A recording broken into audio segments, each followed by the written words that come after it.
Hints on Child Training, H. Clay Trumbull. Chapter 4.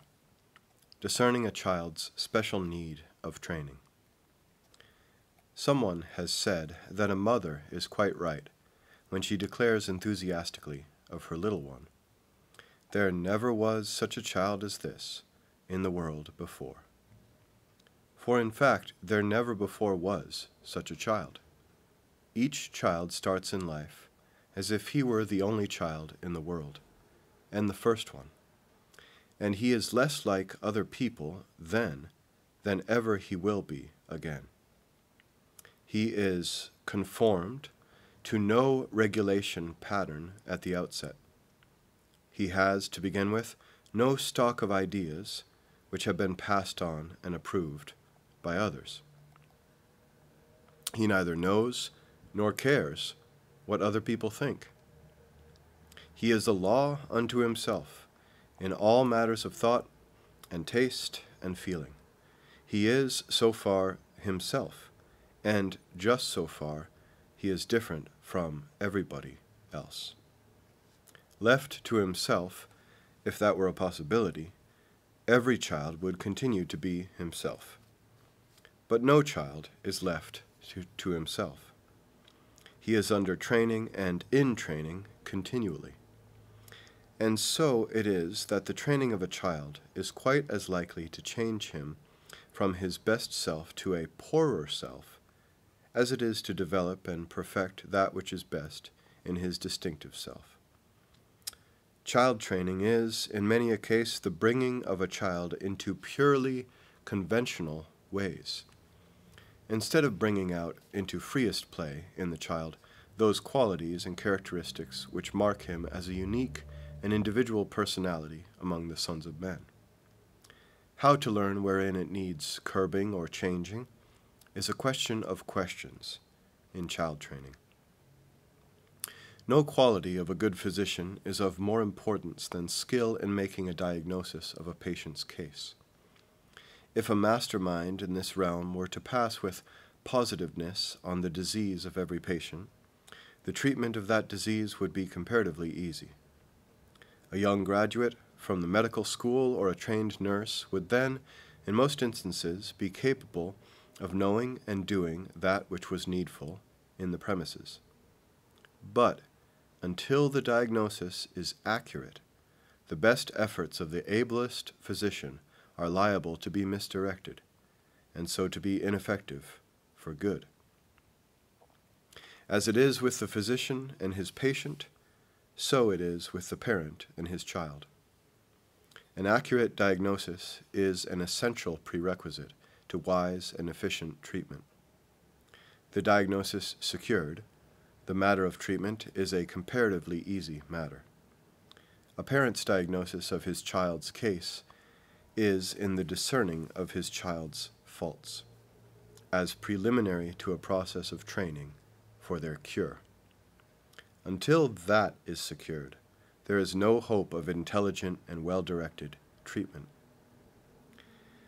Yet it is not the easiest thing in the world to say what are a child's peculiar faults, and what is therefore that child's peculiar need of training.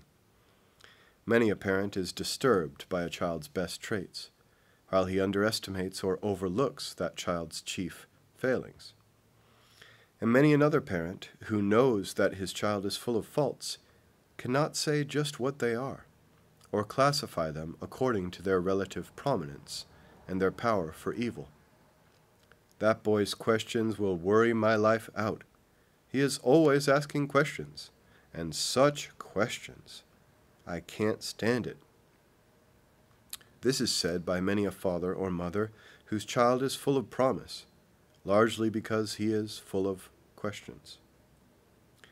But if a boy has a bright mind and positive preferences and is ready to study or to work untiringly in the line of his own tastes, and in no other line, it does not always occur to his parents that just here, in this reluctance to apply himself in the line of wise expediency rather than of personal fancy, there is a failing, which, if not trained out of that boy, will stand as a barrier to his truest manhood, and will make him a second-rate man when he might be a first-rate one, a one-sided man instead of a well-proportioned man. Such a boy is quite likely to be looked upon as one who must be permitted to have his own way, since that way is evidently not a bad way, and he shows unusual power in its direction. So that boy may be left untrained in this particular until he is hopelessly past training, merely because his chief fault is unrecognized by those who could correct it, and who would gladly do so if they saw it in its due proportions. Careful study and a wise discrimination are needed on a parent's part to ascertain a child's peculiar faults.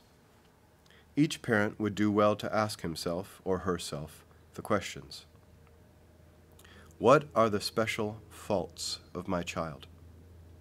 Where is he weakest? In what direction is his greatest strength liable to lead him astray? And when is it most likely to fail him? Which of his faults is most prominent? Which of them is of chief importance for immediate correction?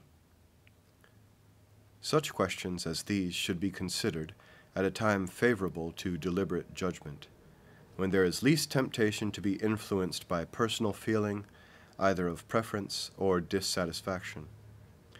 They should be pondered long and well. The unfriendly criticisms of neighbors and the kind suggestions of friends are not to be despised by a parent in making up an estimate of his child's failings and faults. Rarely is a parent so discerning, so impartial, and so wise that he can know his children through and through, and be able to weigh the several traits, and perceive the every imperfection and exaggeration of their characters, with unerring accuracy and absolute fairness. A judge is supposed to be disqualified for an impartial hearing of a case in which he has a direct personal interest. A physician will not commonly make a diagnosis of his own disorders, lest his fears or hopes should bias his judgment. And a parent is as liable as a judge or a physician to be swayed unduly by interest or affection in an estimate of a case which is before him for a decision. Even though, therefore, every parent must decide for himself concerning the interests and the treatment of his own children, he ought to be glad to take into consideration what others think and say of those children, while he is making up his mind as to his duty in the premises. And what is written or said on this subject by competent educators is worthy of attention from every parent who would train his child understandingly. There is little danger that any parent will give too much study to the question of his child's specific needs, or have too many helps to a wise conclusion on that point. There is a great deal of danger that the whole subject will be neglected or undervalued by a parent.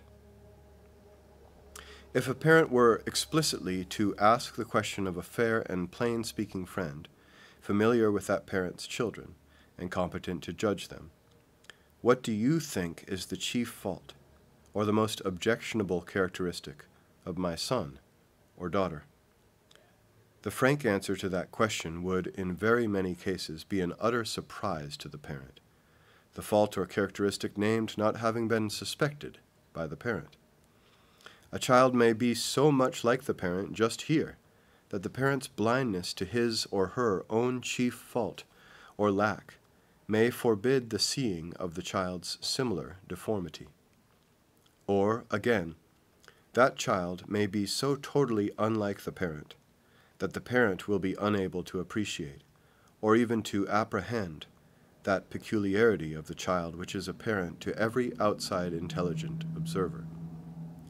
A child's reticence from deep feeling has often been counted by an over-demonstrative parent as a sign of want or sensitiveness, and so vice versa.